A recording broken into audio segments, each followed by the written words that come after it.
Hello student, today we'll discuss the poem number 3 from class 12th, book Flamingo. The name of the poem is Keeping Quiet and the name of the poet is Pablo Neruda. Okay, so first of all we'll discuss about the name of the poet, then we'll discuss about the name of the poem. Pablo Neruda is not the real name of the poet. He borrowed this name from Czech poet whose name was Jan Neruda. And the second thing is this, that he also got Nobel Prize for Literature in 1971. Now we'll come to the title of the poem, and the title of the poem is Keeping Quiet. It's a very simple term. It means the people should stop each and every activity. That's why the name of the poem is Keeping Quiet.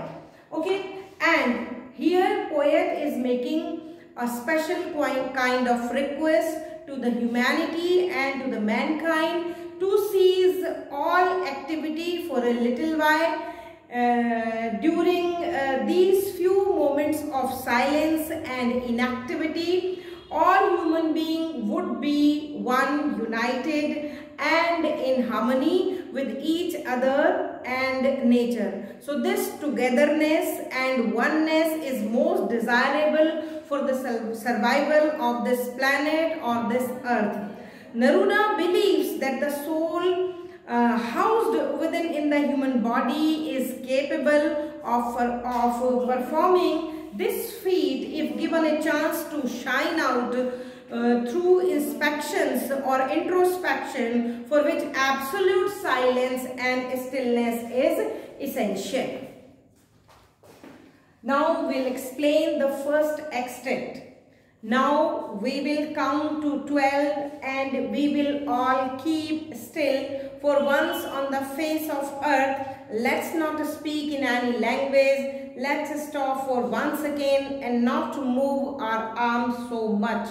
So here poet is requesting to the people of the world not to speak in any language, and he will count to 12. Why he is saying 12? Somewhere 12 means 12 कहीं ना कहीं मनुष्य के जीवन से, इंसानों के जीवन से एसोसिएटेड है. इसको हम इस तरीके से काउंट कर सकते हैं जैसे कि घड़ी में 12 घंटे होते हैं, दिन में 12 घंटे होते हैं और एक वर्ष में भी 12 महीने होते हैं. तो इसीलिए पोएट कह रहा है कि मैं 12 तक गिनता हूं और आप लोग शांति बनाए रखें, आप लोग शांत हो जाएं, किसी तरीके की कोई एक्टिविटी ना करें.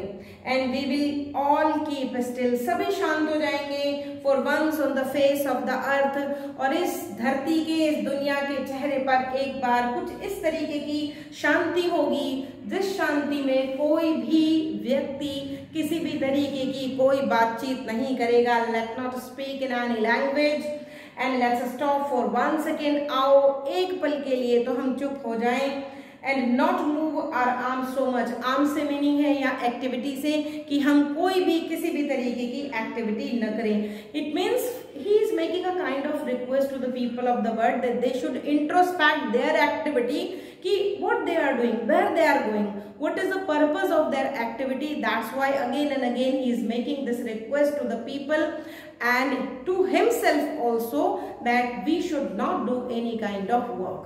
So first extract is completed. Right now we are coming to the second one. Without rush, without engines, we would all together in a sudden strangeness. Fishermen in the cold sea would not harm whales, and the man gathering salt would look at his hurt hands. Further he is telling us कि जब सब कुछ रुक जाएगा, कोई rush नहीं होगा, without engine, कोई इंजन नहीं चलेगा, we would all be together, सब एक जैसे होंगे, कोई किसी को जल्दबाजी नहीं है, कोई कहीं जाना नहीं चाहता.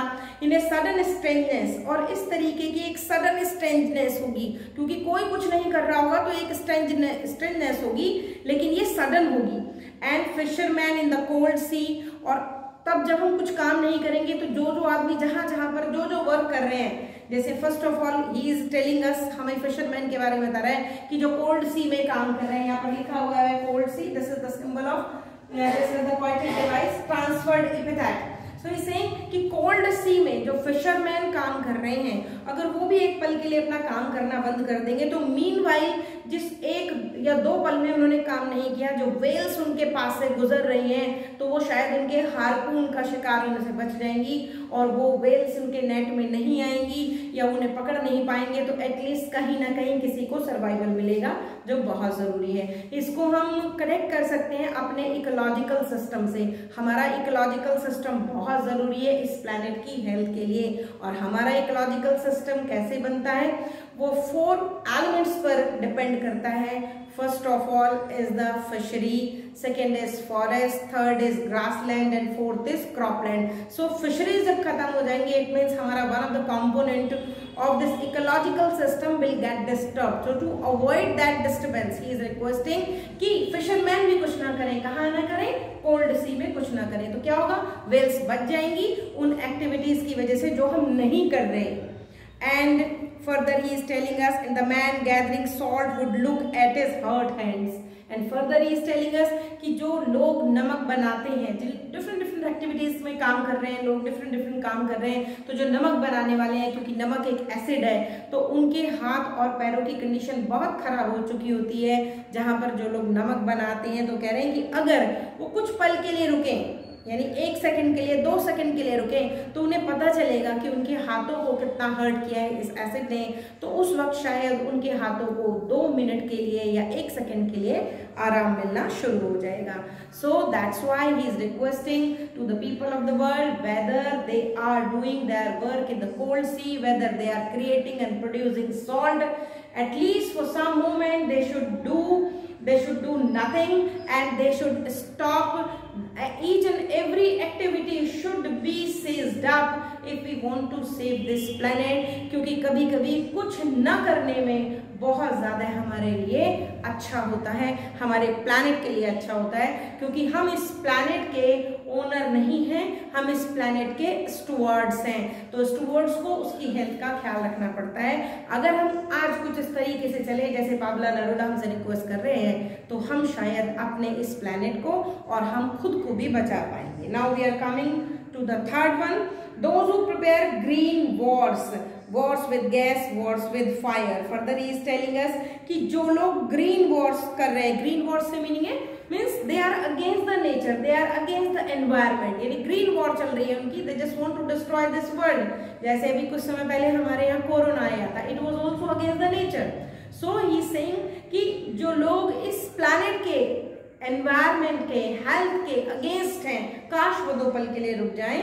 एंड क्योंकि अगर वो इसी तरीके से अपनी एक्टिविटीज करते रहे तो Wars with gas, Wars with fire, क्या होगा, वो गैस से लड़ाई करते रहे, वो फायर से लड़ाई करते रहे, तो विक्ट्री तो हो जाएगी, यानी विजय तो मिल जाएगी। कोई ना कोई कंट्री, कोई ना कोई देश तो जरूर क्या करेगा, विक्ट्री गेन करेगा, लेकिन विक्ट्री के साथ कोई उस विक्ट्री को उपयोग करने के काबिल नहीं रहेगा।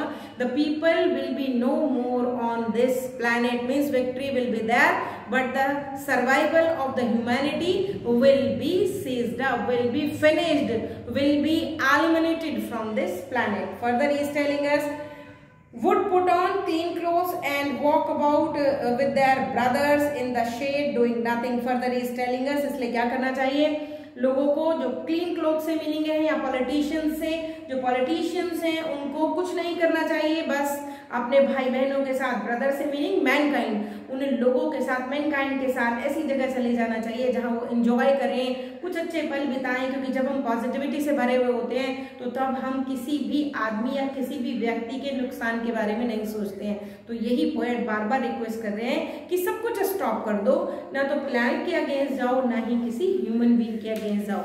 Now in the next linings he is also telling us what I want would not be confused. अब इससे वो ये रिक्वेस्ट कर रहे हैं कि he is addressing to the people of the world कि आप कंफ्यूज मत हो मेरी इस बात को सुनकर कि मैं क्या कह रहा हूं। मैं ये नहीं कह रहा कि आप सब काम रोक दें, मेरा मीनिंग ये नहीं है कि मैं टोटल इनएक्टिविटी नहीं चाहता हूं, with total inactivity life is what it is about, क्योंकि जिंदगी जैसी है वैसी ही है।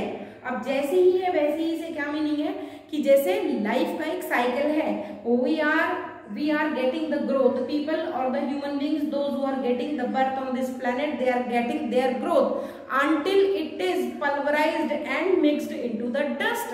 So he is telling us, वो हमसे कह रहे हैं कि जीवन जैसा है उसको ऐसे ही चलने दो, जैसे पहले क्या है, जन्म है, उसके बाद में चाइल्डहुड है, देन एडल्ट एज है, then after it we are becoming mature, then old age, then we are going to die, then again there is a cycle that there is a birth. तो कह रहा है जीवन रुक कर भी चलता है, मीन्स जन्म के बाद हमारी मृत्यु आती है, मृत्यु के बाद फिर जन्म आता है। तो जैसे एक्टिविटी जन्म की चलती रहती है एक सस्टेनेबल डेवलपमेंट के फॉर्म में, इस तरीके से इस प्लैनेट को चलता रहने दो।